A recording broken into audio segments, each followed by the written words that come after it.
What's going on, all you cool cats? This is Quarantine Sensei Ichi. You like the quarantine hair? I hate the quarantine hair.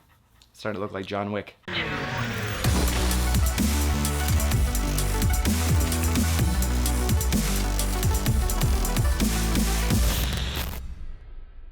One of my jiu-jitsu instructors once taught me a move called the get up. I thought it was really great, it was really fantastic, it's one of my favorite things that I learned over there, and I decided to teach it to our self-defense students, train it to our students, and train it to our jiu-jitsu students, Tang Soo Do and jiu-jitsu, because I thought it was a really great self-defense tool. It helps kind of work on everything from the ground up, so there'll be some groundwork working our way to stand up. So we call this the get up.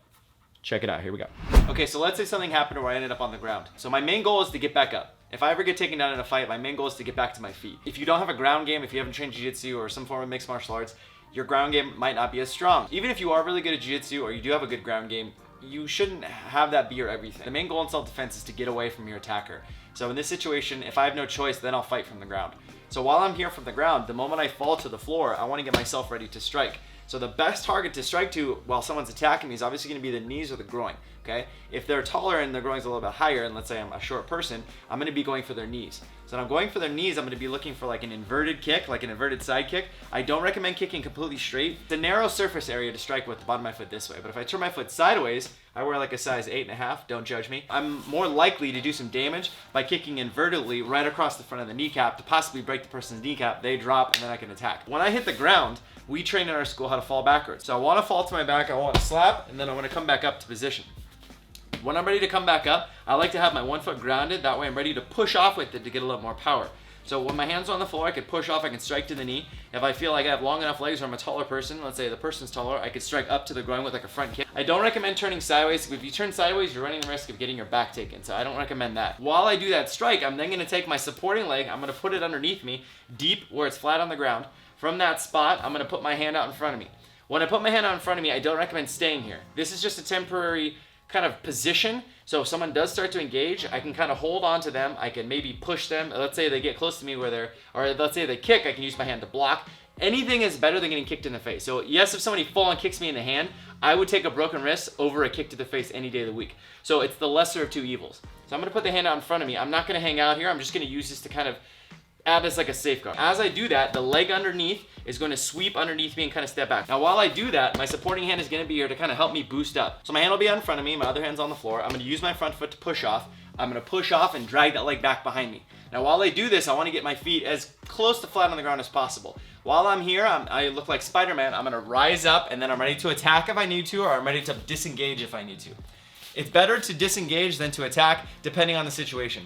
Let's say I hyperextend my attacker's kneecap and they're folded on the ground crying. I could just go like this, start to back away and take off. Let's say I kick my partner in the kneecap, they go back, and all of a sudden they get pissed, they come back. I need to pop up and start to engage a fight. So either way, you need to kind of assess the situation. Either A, this person's gonna come to get me, or B, they're gonna be kind of crying on the ground and wishing they had never attacked me to begin with. So you kind of decide from that point. If someone knows how to double leg take me down and they're trained at it, or let's say they hold on to me, this get up won't work. This will only work, let's say if I trip and fall, or let's say we're in a flurry of striking and all of a sudden something happens where I swing, or maybe they clip me and I fall to the floor and they didn't realize I fell just at that one moment. Is that likely? It's very likely. And also on the ground outside, there's loose gravel, there's sand, there's stairs, there's obstacles. On the mat, it's flat, but out there, you never know. So there's always the risk of slipping and falling. So I say we try this out with a real life attacker. Let's get one, shall we? Come here. Come here. Ella, come here. Okay, sit. Good girl, stay. Okay, so let's say we have a real life attacker. My real life attacker, stay. My real life attacker is ready to go. She's ready to chew my head off.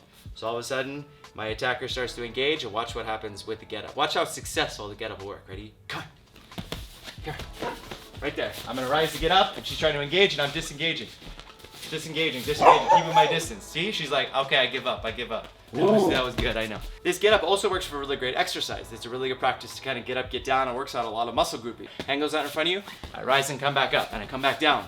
I rise and I come back up again. So always train it to where you're training to disengage. Because if you have space to move, if the person starts to engage, then you have time to prepare. What am I gonna do? It's gonna be a hand, it's gonna be a clinch to strike, it's gonna be a kick. What am I gonna do? It's gonna be a takedown. I have to decide what I'm gonna be doing at that point. So always train to pop back up and get your hands out there ready to go. Keep that front hand out there just in case. If somebody grabs it, then you could grab them and you could attack them. So it kind of works all the way around. Well guys, thank you so much for watching the video. I hope that you enjoyed it. If you want to see more videos like this, please leave it in the comments below. Click the thumbs up button if you enjoyed this video and you want to see more like it. Make sure you hit that notification bell to be notified every single time a video comes out. I put out a video every Monday at 11 a.m. Pacific Standard Time here in California. So smash that like button, hit that subscribe, and until next time guys, this is Sensei Ichi saying, Tangsu.